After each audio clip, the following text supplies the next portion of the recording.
that we had an internet crash over here.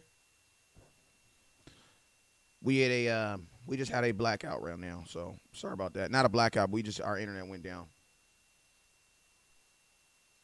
So sorry about that, y'all. I wanted to hop back on here and finish this show real quick. Let's see if it's back up.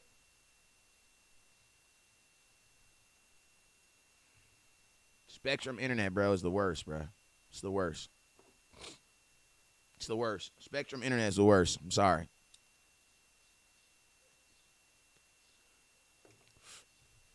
Hey, sorry about that, you guys. We had an internet crash. Our internet went down here.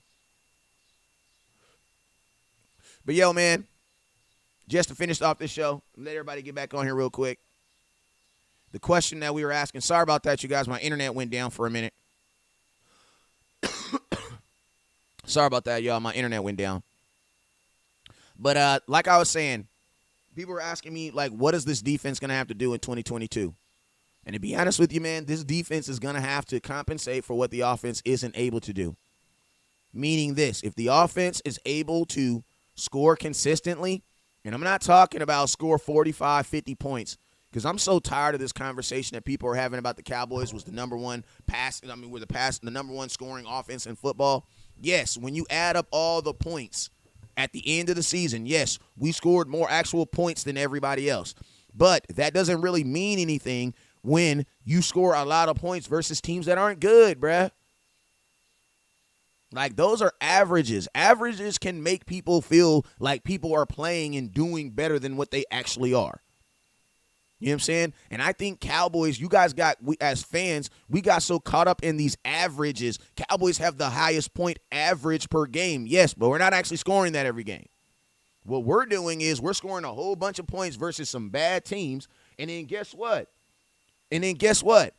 Guess what? You play another team like the Chiefs, you can only score 9 points. But since you were able to score 50 points versus Washington, guess what? It covers over. But are you really scoring 30 points versus every opponent? No, you are not. No, you're not. So it's almost like it's a facade. It's like a huge facade.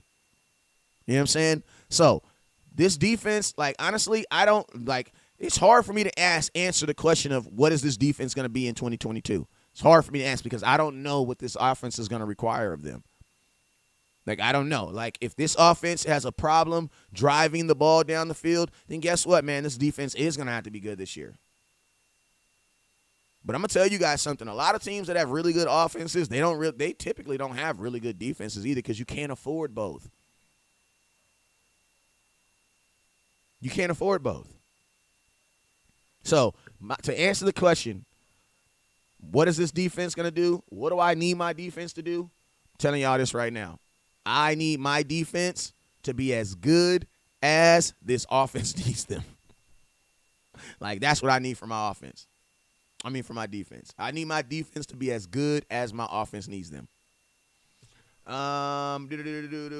else we got on here? What up with you, Joe? He said LOL banging on my internet. I'm just saying Spectrum, bro. Like, Spectrum, their internet went down like twice in the last month. Like, I've been on here 2 times this month, and the internet just went down. Just flat out went down. Just crazy. He says our defense have to win games for us this year. This is the thing, man. If you look at our schedule, and I got our schedule down there. If you look at these offenses, man, these are all teams offensively outside of Washington. And I'm going to be honest with you, Washington has a better quarterback now than they probably had in the last 5 years. And I know it's Carson Wentz. But Washington has a better quarterback than they've probably had in the last 5 years. In competence with that defense, I think that Washington's going to be better. I think that everybody in our division is going to get better. The only team I don't believe is going to be better or hasn't shown me that they could get better is the Giants. You know what I'm saying? Like, that's the only team. But if you look at this schedule, man, you look at the defenses that we're going to be playing. Tampa Bay, that's an established defense. Cincinnati, that's an established defense. That's an established team. Giants, not so much. They did get the rookie. Who's to say what he does? Washington, established defense. Rams, established defense. Philadelphia, they just rebuilt their entire defense. You know what I'm saying? So I think these weeks 1 through 6, we're going to have to make sure that your offense, they're going to have to be able to score.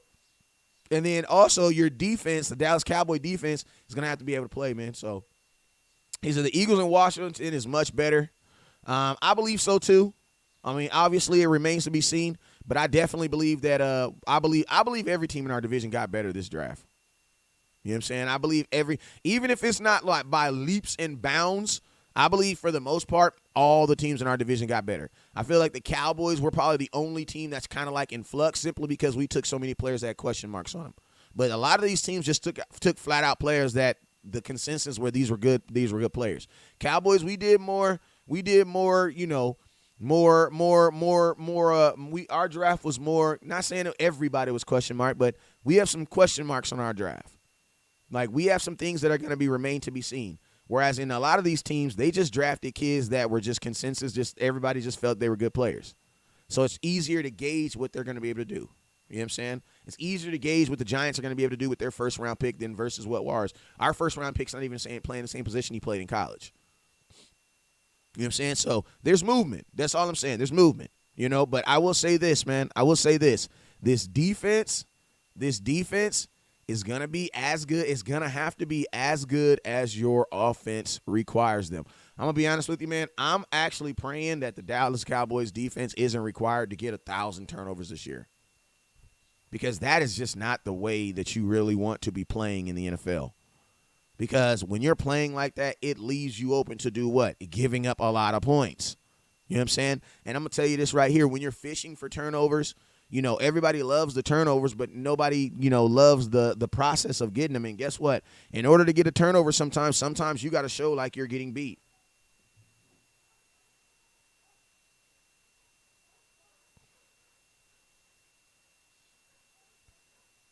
And that's just real, man.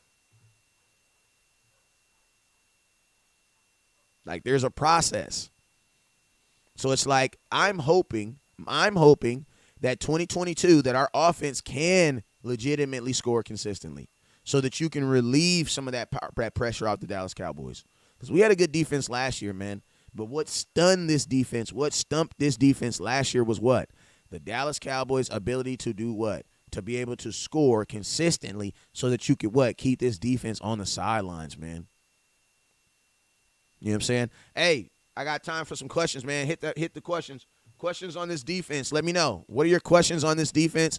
What are your questions on this schedule? Put it in the comment box. I got you. Appreciate you guys on YouTube for tapping back in. What's up with you, little baby?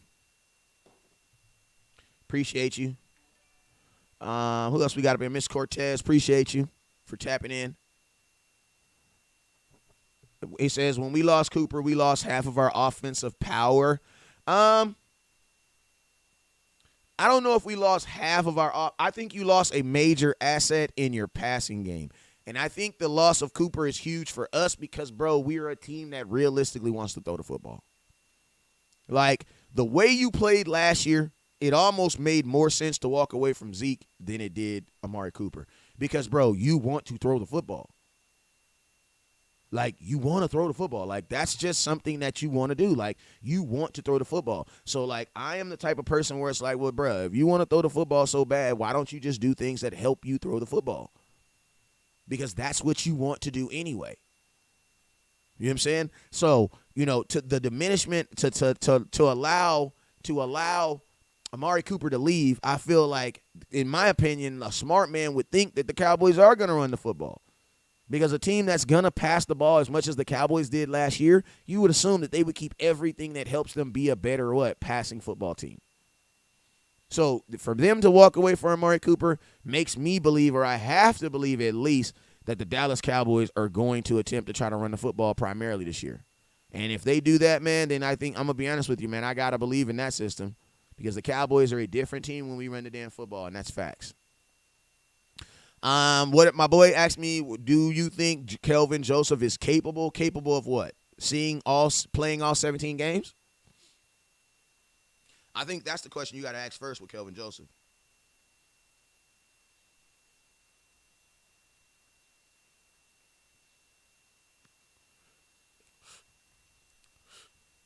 I think that's the first question you got to ask about Kelvin Joseph. Do I think he's capable of playing all 17 games this year under the circumstance that he's in right now? I personally don't see him playing 17 games this year. I'm not wishing no suspension, but bruh, people get suspended for less. And this is a lot. So it's hard for me to believe that he's not going to get suspended. Because like I said, I've seen people get suspended for less. So for him not to get suspended, I think I would be more surprised if he did not get suspended versus him getting suspended. Keep it real. I would be more surprised if he didn't get suspended. Now, I'm a man who believes I don't want nobody getting suspended. I want everybody to be able to provide for their family and do what they're supposed to do. But so I'm hoping he don't. But I think it's very hard for me to sit back and look at the things that he's gotten himself involved in, and the fact that they're still very active, the fact that someone passed away, the fact that it was a month before. There's a bunch of factors, man, that it just makes it very, very hard for me to believe that he's going to play 17 games this year. Two guys I think play under. I'm going to tell you this. Two guys that I believe play less than 10 games this season for the Dallas Cowboys, Michael Gallup and Kelvin Joseph. You know what I'm saying? Those are two guys that if I had to make a bold prediction, I believe both of those guys will play less than 10 games this year. The reason why I say Michael Gallup is because I believe Michael Gallup will start his season on the PUB. PUB is the physically unable to perform. I believe he's going to start his season on the PUB. Whenever you start on the PUB, you're out automatically the first 6 weeks of the season. So with that, I believe, I'm under the belief that he's going to probably be out. He's probably going to be out. I believe he's going to start the season out on PUB already. Like, I don't see that and to be honest with you, if you're Michael Gallup, man, you just signed a contract, bruh. There is really no advantage to coming back early and not being able to stay. Like, there's no advantage in that. And if you're Michael Gallup, man, there's a lot of risk in that because you could re-injure. Last thing, for Michael Gallup, 10 games is better than 0 games. 10 games is better than, 9. You know what I'm saying? 10 games is better than 9. 10 games is better than 7. You know what I'm saying? If Michael Gallup in the position that he is in, because remember his contract, man, these contracts that these guys are getting are really like 2-year deals with early outs. So if you're Michael Gallup, you have to have yourself in a position where you can come back to the Dallas Cowboys, and when you come back to the Dallas Cowboys, you are staying. You're not playing for a game and then my ankle hurts or my it hurt a little bit or it tweaked a little bit. No, you're coming back and you're staying. So if I'm Michael Gallup, I probably don't have a problem starting on PUB, especially if I believe I'm on a playoff team. Because if you're on a playoff team, even if you only play, remember it's 17 games now, so he'd actually play 11. But if he starts on PUB and he misses the first 6 games of the season, you got 11 games and then possible playoffs. That's 12 games in the season. That's still a lot of football.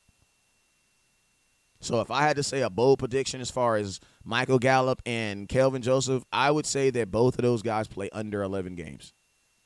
11, I think 11 is the max for both of them. Because I believe Michael Gallup starting off on the PUB, and I think Kelvin Joseph going to be suspended at least 4 to 6 games. Like it's hard for me to imagine him not being suspended. And you guys know I bet a little bit. You know what I'm saying? So I'm always throw that in there. You know what I'm saying? If I was a betting man, you know what I'm saying? If I was a betting man. So what do you got? What are you guys' thoughts, though? What are you guys' thoughts?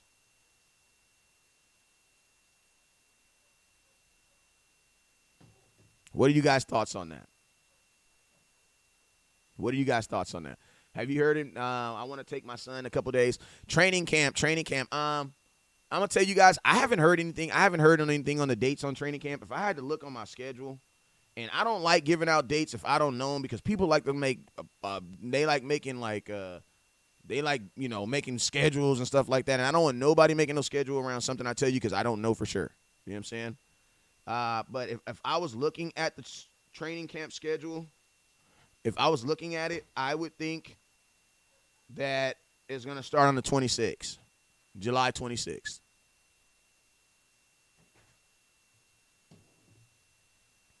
That's what I would think. July 26th is the day I would think. I would think that they would probably fly out on the 21st, which is a Thursday, get there that Friday. Then they'll do intake 23rd, 24th. 25th will be the announcement, and 26th will be the day you'll be able to go. Because what day is our first preseason game? I mean, if somebody could tell me when my first preseason game, I could probably figure it out right now. If somebody tell me when our first preseason game is.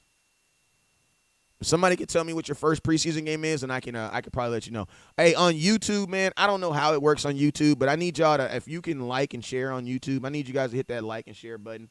Y'all gonna have to help me grow on YouTube. I'm kind of new. I got 3,000 followers on YouTube, but it's just because I just be, messing around. This year, I'm really gonna make a healthy, conscious choice to be more focused on YouTube and things like that. But your boy need help because I ain't really on there like that. Facebook, I got that down like the back of my hand, but YouTube, I'm new to that.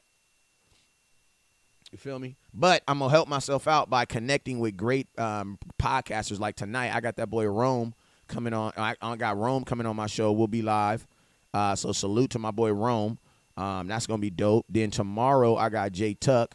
Then on Wednesday, I got Boss Cowboy. And then I'm trying to get in touch with Law Nation right now. So that I could get him on so we could do a show like maybe Thursday. You know what I'm saying? So I'll keep you guys updated and let you guys know. All right, so first preseason game is August 14th. 2 weeks. Yep. First day of training camp going to be the 26th. It's going to be the 26th, my mom's birthday. They'll be out here on July 21st. We just figured that out right now, just off the because they're going to need 2 weeks to prepare for that game. They're going to need 2 weeks of pads before they play that preseason game. That game is on the 14th. That means that 2 weeks will start on the 1st. And they need 2 weeks of preparation before they put on pads.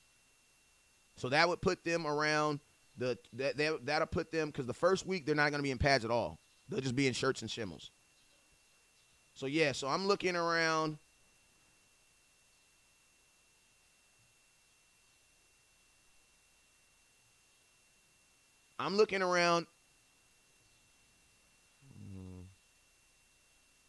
The 20th is too early. They're never out here around the 20th.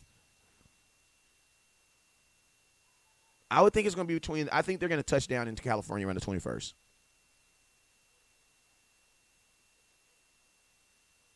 Between the 21st, between the 21st and the 25th, that's when they'll be in California. I would just wait for the days on booking stuff, though. You feel me? I just wait for the days. But yo, that's just me looking at some random stuff on there. You feel me? But hey, before I get up out of here, man, and hey, tonight's show's gonna be a little bit longer. Today's show was only gonna be an hour, but tonight's show's gonna be a little bit longer. So make sure you guys tap in tonight. I got my boy Rome sliding by. We're gonna be talking a little Cowboy talk football. So make sure y'all tap in on that. Last questions. He says, okay. The 13th. Okay. All right. So, yo, man, I appreciate y'all for tapping in. I will be live later on tonight. It's going to be a longer show. This show was only about an hour, man, so I appreciate y'all for tapping in. Make sure y'all tap back in later on tonight. You already know what it is. If anything breaking news happens, I will be bringing it to you like no other. You already know what it is. I've never looked down because the stars up. Peace.